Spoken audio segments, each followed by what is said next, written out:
hope you're doing well. So today I want to talk about the two steps that you need to do in order to resolve gastrointestinal reflux. And that's that sensation that comes up, heartburn sometimes we call it, when it comes up into the chest before or after eating foods. So before we dive in there, for those of you who don't know me, my name is Dr. Evan Hirsch, and I specialize in helping health-conscious professionals with fatigue achieve the best energy of their lives so they can engage more fully with their families and achieve success and fulfillment in their work. And I do that through a number of different ways. You can check it all out on my website at fixyourfatigue.org. So let's dive in here. So the two things that you need to do in order to resolve your reflux. The first thing is you need to figure out what foods potentially could be causing it. So removing potential allergens or antigens.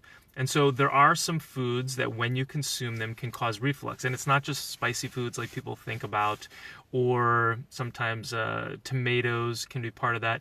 But it can also be coffee. It can be alcohol. It can be gluten. It can be dairy, though less frequently. Sugar is a big one. So what I find is that when people remove these things out of their diet, and you can do so with a quote-unquote elimination diet, where you basically eliminate these foods for 21 days, that causes the immune system to become neutral, and then you add them back in one food every 4 days, and you watch what happens. And because you haven't seen this food for a period of time, you add that food back in, and then all of a sudden you're going to get a very strong reaction to it, usually in the first 24 hours, but sometimes it can take up to 4 days, which is why I recommend that you don't add in the next food for another 4 days. So if you wanted to do a complete elimination diet, that would include things like gluten, dairy, soy, corn, chocolate, alcohol, citrus. There's a number of things. But the big ones are the ones that I mentioned. And oftentimes it's the thing that you don't want to remove. It's the thing that is your favorite thing. So I recently had a friend who really enjoys drinking alcohol, and he eliminated everything from that list except for alcohol, and he was so good about his diet. And then finally he said, well, let's just try alcohol, and he eliminated alcohol, and his reflux went away. So oftentimes it is that thing that you love the most, unfortunately. It's a cruel, cruel trick of nature. So that's number one. Number two, so another one of the causes of reflux is low stomach acid.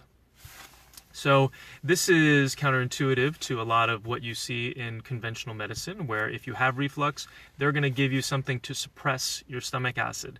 And the reason why this is the case is because there are certain windows of acidity or certain windows of pH where you do not get gastritis, or you do not get inflammation of the lining of the stomach that then refluxes up or causes that sort of heartburn. And so when you are suppressing that stomach acid and you are making it less acidic, you get a window where you're not experiencing any discomfort. And then also when you increase the acidity, you also have a window, and that's actually what is more natural. So what's happening in the body when you're getting reflux, if it is from low stomach acid, is that stress has suppressed your stomach acid. So there are two aspects to our autonomic nervous system. There's the sympathetic, which is the fight or flight, go response. There is the parasympathetic, which is the rest and digest. Which one do you think most of us are in? We're in the sympathetic, right? That's what our society really thrives on. And what are we doing when we're eating?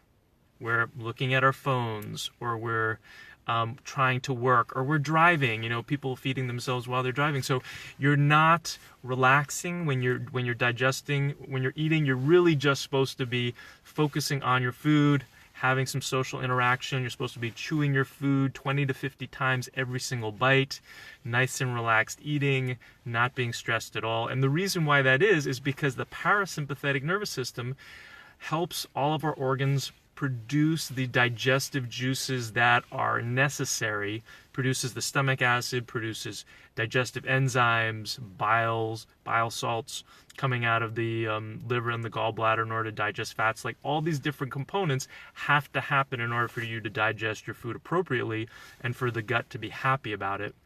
And when you're stressed out, that is not happening. So very important to get into a parasympathetic state, and that is also going to increase your stomach acid. But you can also take stomach acid. You can take digestive bitters. You can take apple cider vinegar, half a teaspoon to a teaspoon at the beginning of a meal.